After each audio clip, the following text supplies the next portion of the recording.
بإذن ربهم من كل أمر سلام یہ حتی مطلع الفجر۔ حضرت محترم، آج کی رات لیلۃ القدر کی رات ہے، اسے شب قدر بھی کہا جاتا ہے۔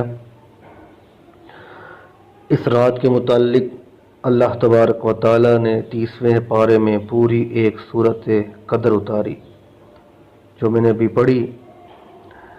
یہ رات بڑی برکتوں والی، بڑی فضیلتوں والی، رحمتوں والی، عظمتوں والی، شانوں والی یہ رات ہے، اور یہ رات امت مسلمہ کے لیے خاص عبادت کے لیے بنائی گئی۔ اس رات کو انسان ضائع مت کر دے، سو کر اس کو کھو نہ دے، یا دنیاوی باتوں میں، دنیاوی کاموں میں رہ کر اس کو ضائع مت کرے۔